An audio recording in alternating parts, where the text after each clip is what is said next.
A mask goes over your face. A voice asks you to count backwards from 10. You get to 7, maybe 6, and then nothing. Not darkness, not a dream, not the sense of time passing, just a gap. A clean edit in your own existence.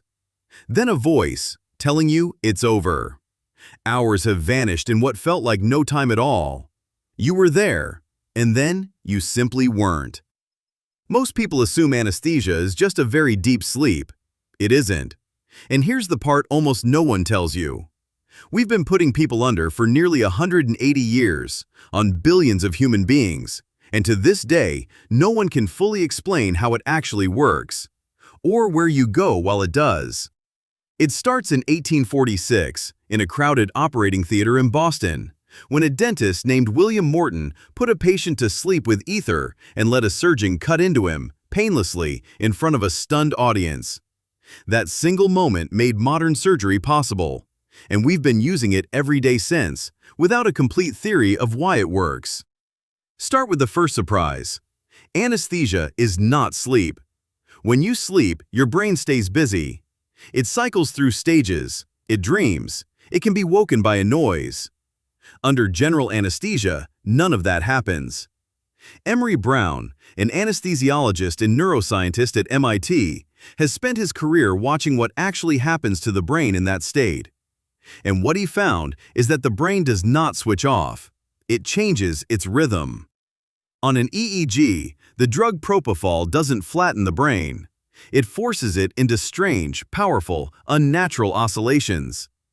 The different regions of your brain, which normally chatter constantly, stop being able to talk to each other. Your consciousness isn't turned off like a light. It's more like an orchestra where every musician is still playing, but no one can hear anyone else. Brown describes it not as sleep, but as something closer to a reversible coma. Which raises the obvious question, how does a drug do that? And here's the second surprise. We're not really sure. Around 1900, two scientists, Hans Meyer and Charles Overton, noticed something elegant. The more easily an anesthetic dissolved in fat, the more powerful it was. For a while, it looked like the answer was almost in reach. But it was never that simple. Modern anesthetics are wildly different molecules that act on many different targets across the brain. There is no single lock they all turn. No master switch that every anesthetic flips. We can reliably erase a person's consciousness and hand it back millions of times a year, and we still cannot agree on the mechanism that makes it happen.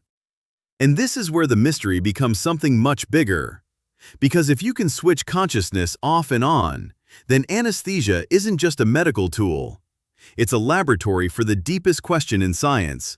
What is consciousness in the first place? The search for that answer has led some scientists to a strange place.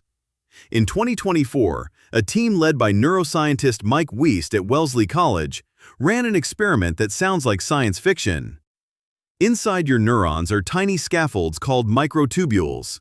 A fringe theory, argued for years by physicist Roger Penrose and anesthesiologist Stuart Hameroff, claims consciousness might arise from quantum processes inside them. Most scientists are deeply skeptical. But Wiest's team gave rats a drug that stabilizes microtubules, then exposed them to anesthetic gas. And the rats took significantly longer to go under, as if bracing the microtubules made consciousness harder to switch off. It's one study, on rats, and far from proven. But it hints that the seat of the self might live somewhere far stranger and far smaller than we imagined. Now sit with what this means for you. That gap on the operating table is the one moment in your entire life when the feeling of being you is completely, cleanly gone. Not dimmed, not dreaming, absent.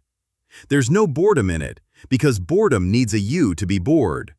No darkness, because darkness needs someone to see it. It is the closest thing to non-existence a living person can pass through and walk back out of. A rehearsal for an ending that you cannot even remember attending. And yet we trust it completely. Every day, millions of people lie down, breathe in, and allow themselves to be switched off on an act of faith. Faith that the switch will flip back. Faith that the person who wakes up is the same one who went under. So the next time you count backwards from 10, remember, no one can point to the switch. No one can say what it turns off. And we flip it anyway, trusting, without any proof at all, that we will come back.